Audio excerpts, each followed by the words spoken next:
Bom, então dando continuidade aqui a nossos princípios elementares de processos químicos, nossa atenção no material de hoje é sobre ah, balanço de energia com reação química. Então nós vimos os cálculos de entalpia para o caso sem reação química, tá? Agora a gente vai ter uma atenção voltada para essas variações quando ocorre reação química, né, na minha transformação. Bom, então digamos que a gente tem uma reação genérica ali, tá? Onde eu tenho então os reagentes A e B formando C. A termodinâmica, né, para a parte de reações químicas, ela nos fornece dois subsídios, né, que são necessários para o projeto. Um deles é o que a gente chama de calor de reação ou entalpia de reação, tá? Que é o calor liberado ou absorvido durante a reação. Então a gente vai chamar de ΔHR, de ΔH de reação. Então o ΔH de reação, tá? Ele vai ser então aqui, ó, a entalpia, né, dos produtos, né, multiplicado pelo seu coeficiente estequiométrico, menos, né, o somatório das entalpias dos reagentes multiplicado pelo seu coeficiente estequiométrico. Tá? Isso é uma definição de ΔH de reação. Tá? Além do ΔH de reação, uma outra informação importante que a gente pode obter na termodinâmica, mas que a gente não vai dar atenção nesse momento, é o ΔG de reação. Esse ΔG de reação ele está relacionado com uma constante chamada de constante de equilíbrio, assim definida. E aí, com a constante de equilíbrio, a gente pode calcular qual é a conversão máxima, né, qual é o rendimento máximo que eu posso ter. Então a termodinâmica ela me fornece o limite. Mas nesse momento vamos nos focar na questão do calor liberado ou absorvido ali, certo? Então as reações químicas, né, elas envolvem obviamente, né, rompimento de ligações interatômicas e intermoleculares e a formação de novas ligações. E isso envolve, né, alguma energia, né? Então, no final, esse saldo pode ser positivo ou negativo. Então, quando o ΔH da reação, né, da forma como ele foi definido, é positivo, tá? Então, eu tenho a energia dos produtos, né, no final é maior do que a energia no início, nessa variação. As reações são chamadas de endotérmicas, né, ou reações que absorvem calor. Reações, né, que ocorre o inverso, tá? Ou seja, o calor dos reagentes é maior do que o do produto, tá? Então nesse caso elas liberam calor. Então o ΔH da reação ele vai ser negativo. Então assim, algumas reações absorvem calor, outras reações elas liberam calor, tá? Pode ser que uma reação, né, comparada à outra, libere pouco ou muito calor, tá? Ou absorva pouco ou muito, mas de qualquer forma, né, sendo pouco ou muito, ocorre, né, esse saldo que não é zero, ou seja, ou a reação libera calor ou, né, a reação absorve calor, podendo ser muito ou pouco. Então, digamos que eu tenha a reação e o ΔH de reação definido para essa reação. Observe que pela sua definição, o ΔH de reação depende da realização estequiométrica que a gente está considerando. Então, assim, essa reação libera ou absorve essa quantidade de calor. Se eu multiplicar por 2, a quantidade de calor também fica multiplicada, tá? Então, isso está associado a essa realização. Tá? Então a gente pode calcular, né, a variação de entalpia a partir de dados tabelados. Os dados tabelados, né, eles são encontrados na literatura, o chamado de entalpia padrão de formação a 25 graus e 1 atm. Então essa condição aqui, esse estado, né, geralmente a gente utiliza essa bolinha para identificar esse estado padrão. Então, assim, pegando o estado padrão, eu posso calcular a entalpia da reação no estado padrão, certo?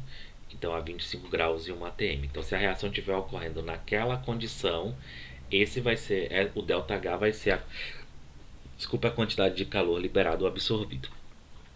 Observe que de forma genérica, mais compacta, né, utilizando a nossa notação de coeficiente estequiométrico, onde a gente assumiu que o coeficiente estequiométrico é o coeficiente estequiométrico, né, positivo para os reagentes, né, o NI, então é mais C para o C, e para os produtos, né, e para os reagentes esse valor o NI ganha um sinal de menos. Então fica menos A para o componente A e menos B para o componente B. Tá? Então aqui eu tenho o ΔH na condição padrão. Então, a partir de dados da literatura, né, a gente não só pode encontrar já o valor da entalpia padrão de formação, como a gente também, né, pode encontrar a entalpia padrão de formação das substâncias e então efetuar esse cálculo, né, simplesmente aplicando a definição do ΔH de reação. Certo? Para calcular então, né, a variação da entalpia em uma temperatura qualquer, eu precisaria então pensar na seguinte hipótese: eu pego meus reagentes, tá, da reação ali, tá, em proporção estequiométrica, levo até a temperatura padrão, executo a reação, né, na temperatura padrão e volto então para da temperatura padrão para a temperatura do processo. Com isso, tá, eu tenho então a entalpia da reação na temperatura padrão, da volta da temperatura padrão na temperatura do processo, tá, do C formado, e da ida dos reagentes da temperatura, né, seria o inverso, seria mais T0 menos T. Aqui a gente trocou o sinal. Então observe que eu tenho então menos, né, o coeficiente estequiométrico ali mais o CP dos reagentes vezes a diferença de temperatura. Assim eu posso colocar em evidência, né, o termo T menos T0. Então de forma que eu tenha aqui, ó, o ΔH da reação numa temperatura qualquer é igual ao ΔH de reação na temperatura padrão mais um ΔCP T menos T0. Certo? O ΔCP vai ser o somatório do NI vezes o CP do I, né, do componente I. Então, aqui trabalhando com CPs médios, tá, pessoal? Então, assim, eu pego o CP médio de cada substância nessa faixa de temperatura de T0 a T e aí, então, efetuo essa correção. Então, observe que a correção ela é bastante simples, certo? Então, eu preciso fazer essa correção para levar até a temperatura do meu processo. Então aqui está um resumo dessa receita, né? Então a partir de dados provenientes da literatura a gente estima então o ΔH de reação na condição padrão, certo? Com o CP de cada substância aqui, tá? CP médio na faixa, eu então calculo o ΔCP da reação, tá? Essa definição aí. E aí então eu posso corrigir a temperatura, tá? Para a temperatura da temperatura padrão para a temperatura do processo, certo? Então assim aqui tem dizendo, né, o CP é constante ou o valor médio, se não, de maneira genérica, eu precisaria fazer a integração. Então a partir do CP em função da temperatura eu faria essa integração. Só que aí essa equação ficaria um pouco mais complexa, com mais termos, mas seria mais precisa, certo? Mas por que eu preciso fazer essa correção? Digamos que a minha reação está ocorrendo a 50 graus. Então, eu posso estimar qual é o ΔH da reação a 50 graus a partir do conhecimento na condição padrão, que é 25. Então, assim, eu tenho as informações a 25, mas preciso calcular a uma temperatura qualquer. Essa temperatura muitas vezes é um valor de projeto, né? Ou seja, a gente vai escolher qual é a temperatura do reator. Por que a gente precisa calcular o ΔH de reação na temperatura do processo? Bom, inicialmente a gente introduziu como fazer esse cálculo, né? Porque no balanço de energia vai aparecer o ΔH de reação. Então, esse termo do ΔH de reação se deve, né, à existência da reação. Então, vai existir esse calor que ele é gerado pela reação química, podendo ser positivo ou negativo, certo? Então, assim, aqui tem, né? Não vou entrar em muitos detalhes. Se eu tiver essa expressão aqui para o CP, como é que fica a expressão do ΔH de reação? Ou seja, a expressão ela fica um pouquinho mais complexa, mas nada que não dê para fazer, certo? Aqui tem um exemplo que eu vou deixar para vocês, né, como ilustração. Então eu tenho uma reação aqui, a reação ocorre então a 1000 kelvins e 10 atm, certo? Então assim a gente tem ali as informações do ΔH padrão de formação.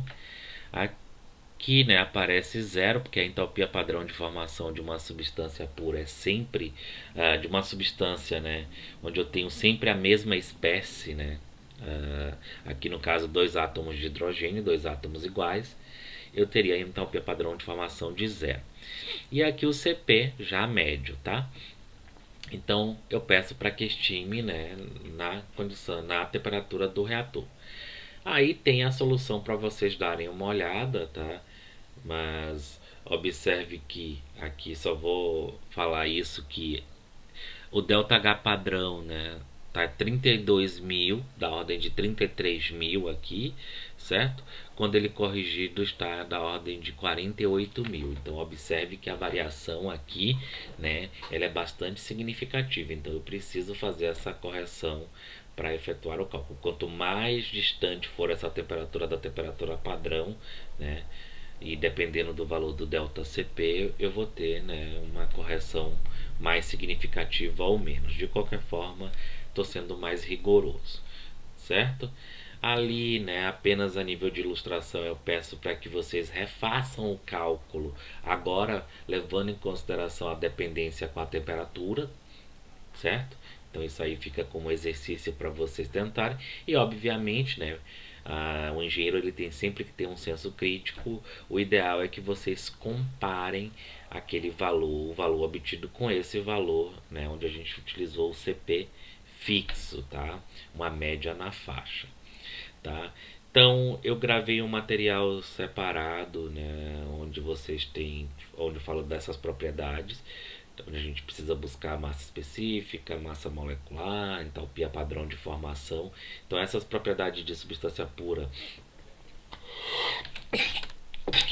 desculpa, a gente encontra na literatura, então vocês podem ter essas informações. Aqui, de maneira geral, né, nesse curso eu vou fornecer para vocês um anexo, uma folha de dados do processo em estudo com as propriedades físicas, tá? Mas isso já é um trabalho à parte, você ir buscar essas propriedades. Então eu gravei um vídeo para falar onde é que vocês encontram essas propriedades aqui. Tá? Então, além de livros, né, aqui o Manual de Engenharia Química do Perry, vocês encontram, eu coloquei um link de um site aqui que é um banco de dados da Coreia, e lá você tem, né, propriedades de substâncias puras, você vai encontrar, buscando a substância, você vai encontrar todas as propriedades dessa substância, certo? Agora vamos focar no balanço de energia. Então, para esse balanço de energia, eu vou aplicar numa reação bastante simples, né? A reação do tipo A dando B, mas a gente depois generaliza para uma reação qualquer. Então, eu tenho uma reação A dando B, proporção de 1 para 1. Para essa reação, eu tenho um ΔH de reação aqui. Então, o balanço de energia é o somatório da vazão que entra vezes a entalpia que entra, certo? Eu botei zero aqui na entrada e sem o zero, sem subscrito na saída. Poderia ser correntes 1 e 2, 2 e 3. Então aqui, ó, o que entra vezes a entalpia, a gente está assumindo aqui solução ideal, né? Pegando a contribuição de cada componente, e aqui pegando a contribuição de cada componente na saída, mais taxa de calor, mais o trabalho que a gente negligencia, né? Embora no reator, né, exista muitas vezes agitação, e aí eu teria um trabalho de eixo que é adicionado, mas a gente normalmente despreza para efetuar esse cálculo do calor, porque esse termo é muito menor diante dos outros, certo? Então, beleza. Se a gente aplicar, né, essa equação da forma como está aqui, calculando as entalpias, eu estimo qual é a quantidade de calor que, né, eu preciso adicionar ou remover do reator. Por que que isso acontece, tá? Porque, né, como eu falei, as reações elas liberam, absorvem calor, e daí eu vou precisar, né, tipo, remover calor ou adicionar calor. Se a reação, por exemplo, libera calor, o meio tende a esquentar. E isso pode elevar muito a temperatura do meio, né, podendo gerar uma situação insegura, né? Então, o que que acontece, né? Eu posso então resfriar esse reator para remover esse calor. Posso remover todo o calor que está sendo gerado pela reação, tá? Mantendo a temperatura constante, então seria a operação exotérmica, ou posso, né, remover parcialmente esse calor simplesmente para manter a temperatura, né, gerenciável, tá? Em uma faixa, em um valor não muito alto, certo? Eu falei para vocês que quando não há reação química, né, a gente usa um estado de referência único, para o cálculo de entalpia. Quando não há reação química, eu posso estabelecer arbitrariamente, de forma independente, a entalpia no estado padrão das substâncias igual a zero. E aí, né, porque esse termo ele vai terminar se cancelando, porque o que entra, né, é igual ao que está saindo de cada substância, então vai se cancelar o termo da entalpia no estado padrão, no estado de referência, certo? Quando a gente tem reação química, a gente precisa ter um cuidado. Mas eu não posso arbitrar igual a zero a entalpia no estado, né, de referência para todas as substâncias. Então, o que, que eu devo fazer, tá? É utilizar o estado padrão de formação da substância como referência, certo? Então, assim, para o cálculo das entalpias ali na entrada e na saída, eu uso a entalpia padrão de referência. Como elas não são iguais entre si, então no final, né, eu vou estar fazendo o cálculo corretamente, né? Não vai se cancelar nesse caso, porque parte do reagente sumiu e parte do produto se formou.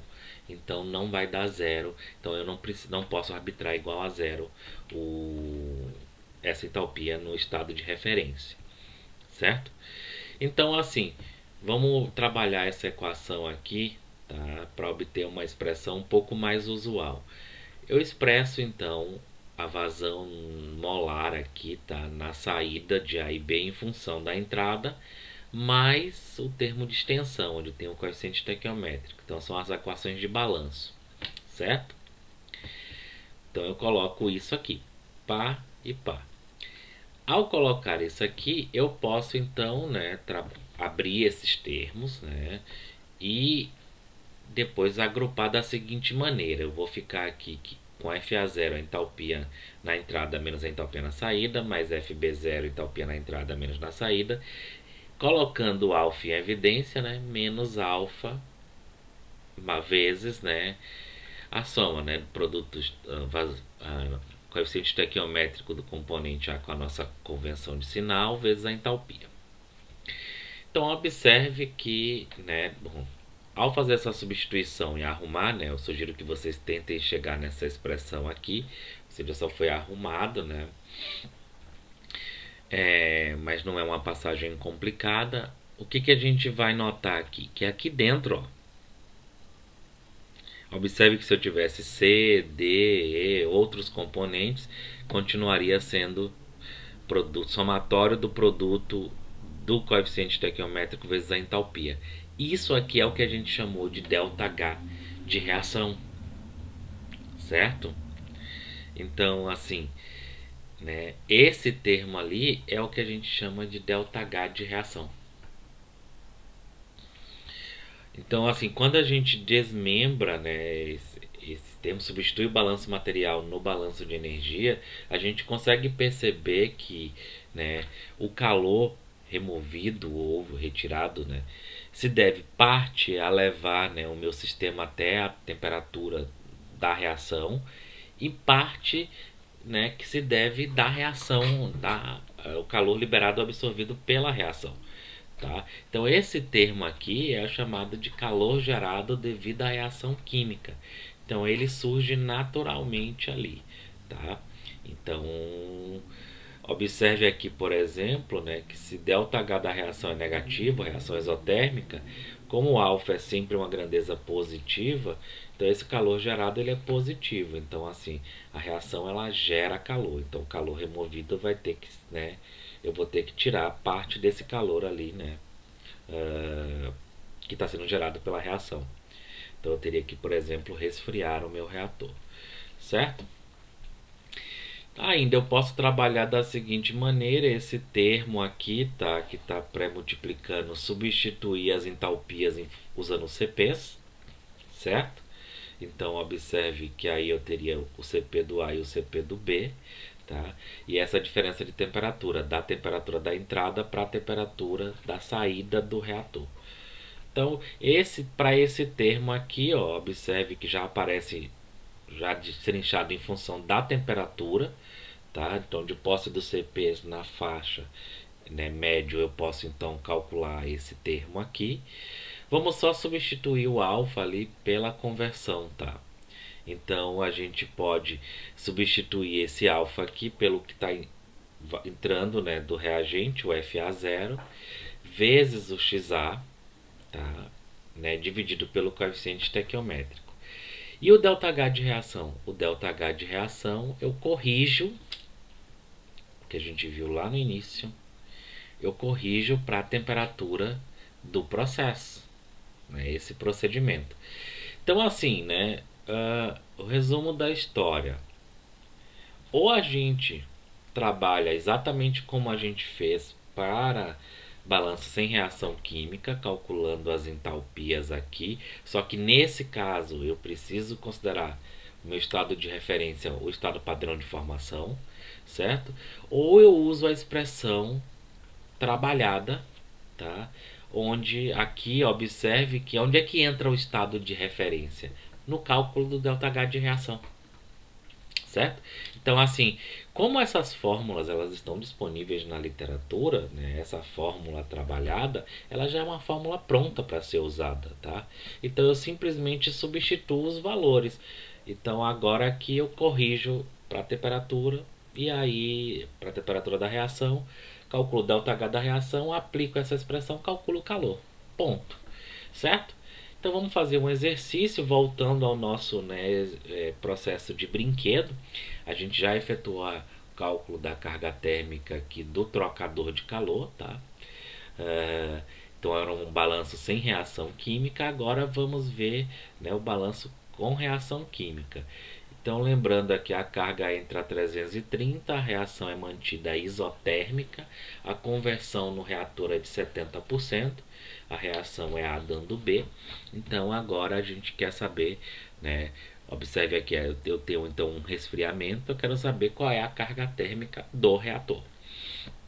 Bom, então a gente já olhou aqui, né, aqui os diagramas de bloco, tá? A gente já olhou ali o cálculo do aquecimento, né, em vídeos anteriores, do pré-aquecimento da carga ali no trocador, tá? Considerando primeiro que era N-butano puro, depois que tinha um inerte que era isopentano, certo? E depois a gente calculou o consumo de vapor fazendo o balanço do trocador no lado da utilidade. Vamos para o balanço no reator. Então a conversão é de 70%, a taxa de calor é removida, a reação, né, ocorre a 300 Kelvin. Observe que para a figura aqui houve, né, uma inconsistência, eu botei a figura 330, aqui está a 300, então vocês efetuam, né, aqui vai estar a 300, vocês efetuam a 330. Bom, primeiramente a gente precisa fazer o balanço material, aplicando as nossas relações que já vimos em vídeos anteriores. A gente tem então o que eu tenho de A, B e do inerte, né, em função da conversão. Calculei, né, quanto que eu tenho ali de FA0. Era 163 mil a vazão e 90%, né, era o componente A. E a conversão 70%. Então aqui é o que está saindo do reator, certo? Pego então a entalpia padrão de formação. Então nesse caso, a entalpia padrão de formação do A e do B foi dada. Eu não dei do inerte aqui, tá, gente? Porque ele vai ser cancelado, porque como o inerte não reage, o que entra igual ao que sai, então esse inerte vai se cancelar. E aqui eu tenho então o CP do B que eu não tinha dado antes. Eu já tinha o CP do reagente do inerte aliás. Tá? Então aqui está o CP do isopentano e aqui o CP do N-butano. Certo? Então, aplicando o balanço de energia, tá? Nessa forma aqui, então o que eu vou fazer? Ó? O processo é isotérmico, tá? Então, todo o inerte que entra sai do sistema, tá? Então, o que acontece, né? Como a temperatura da entrada e do final são iguais, então eu fiz essa simplificação aqui. Essas entalpias elas vão se cancelar, certo? Então, mas posso, fazer o cálculo ali, só que eu já percebi que isso vai se cancelar. Tá? Esse termo cancela com esse, porque a vazão é igual e a entalpia é igual, já que a temperatura é igual. Tá? Fico com uma expressão ligeiramente mais simples. Então eu preciso das entalpias de A e B na saída, tá? E preciso da entalpia de A na entrada. Por que esse termo aqui do B foi zero? Porque a vazão na entrada é zero de B, tá? Então, para calcular as entalpias, tá, eu preciso usar o estado padrão de referência. Então, observe que aqui eu usei o estado padrão. E aí, usei os CPs médios e corrigi para a temperatura. E aí, substituí aqui para calcular o calor da reação. Nesse caso, então, o calor da reação deu em torno de 197 kW, certo? Então, o sinal de menos ali indica que, como esse calor ele foi calculado do balanço de energia, que o calor está sendo removido, certo? Então, o calor precisa ser removido para manter a operação isotérmica e essa é a quantidade de calor que eu preciso remover. Então, eu posso fazer o balanço do lado da água, né, se eu utilizar água para resfriar, para determinar qual é a quantidade de água que eu vou precisar para efetuar essa remoção aí. Então ainda eu preciso depois, né, calcular a área de troca térmica, né, que eu tenho que ter para esse resfriamento. Tá? Por hora a gente está focando somente no balanço de energia, mas ainda carece dessa informação, né, que eu preciso daí, né, visitar os fenômenos de transporte, de transferência de calor por convecção, condução. Isso a gente vai ver um pouco mais à frente, a estimativa dessa área ali. Tá?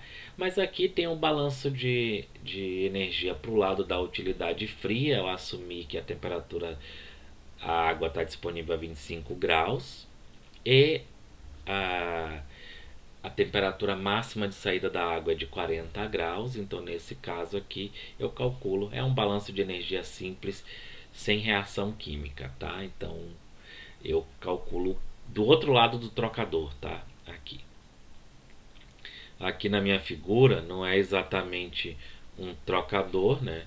Eu estou tendo uma camisa de resfriamento, mas eu estou calculando qual é a quantidade de água que eu preciso passar, né? Qual é a vazão para fazer esse resfriamento, certo? Beleza. Bom, então é isso. O que a gente pode verificar aqui, tá? Eu fiz o cálculo dessa maneira, tá? Uma outra forma de fazer o cálculo seria a gente trabalhar, né, com essa maneira aqui em função das entalpias, tá? Ou seja, onde eu fiz esse trabalho algébrico. E aí vai aparecer o ΔH de reação. Aí eu calculo o ΔH de reação, tá? Né, na temperatura do processo. E esses termos aqui, ó, vai ficar lá FA0, FB0. FB0 é 0, né? Vai ficar FA0 CPA, T0 menos T, menos o alfa, que eu calculo em função de XA, né? Que é FA0 XA dividido por 1. E o ΔH de reação na temperatura do processo. Então eu vou lá e calculo o ΔH, corrijo esse ΔH de reação a partir do ΔH padrão de formação. E aí, né, calculo o calor. É interessante que vocês façam esse cálculo, tentem fazer esse cálculo dessa outra maneira, ou seja, não colocando, não usando essa expressão, mas fazendo já o trabalho algébrico aqui, para verificar que dá a mesma coisa. Porque na prática, né, é mais interessante a gente utilizar a forma trabalhada. Além do mais, a gente trabalhou essa forma do balanço de energia para que aparecesse explicitamente o ΔH de reação, para que a gente pudesse perceber que parte do calor, né, necessário de se adicionar ou remover se deve à reação química. Certo? Então era isso. Com isso a gente consegue efetuar balanços de energia em todos os casos, com reação, sem reação, tá? Com mudança de fase, sem mudança de fase. Ainda a gente está assumindo aqui, né, mistura ideal, tanto de gases quanto de líquidos, e vocês percebem que existe um certo grau de complexidade mesmo com todas essas simplificações. Mas é isso que a gente vai utilizar nesse curso. Com isso a gente vai conseguir estimar a carga térmica, né, dos equipamentos. Então, voltando aqui no processo, a gente estimou a carga térmica no trocador, quanto de vapor eu vou usar aqui. Estimou a carga térmica no reator, quanto de água eu vou utilizar aqui. Todas essas informações a gente vai precisar para estimar os nossos custos lá no final. Então, o custo de vapor, o custo de água. Falta ainda a gente, né, entrar no detalhe do tamanho desses equipamentos. Qual é a área de troca térmica desse trocador, qual é a área, né, ambas áreas superficiais de troca térmica aqui dessa camisa para esse reator, né? Porque eu vou precisar levar isso em consideração no custo desses equipamentos, certo? Então, era isso.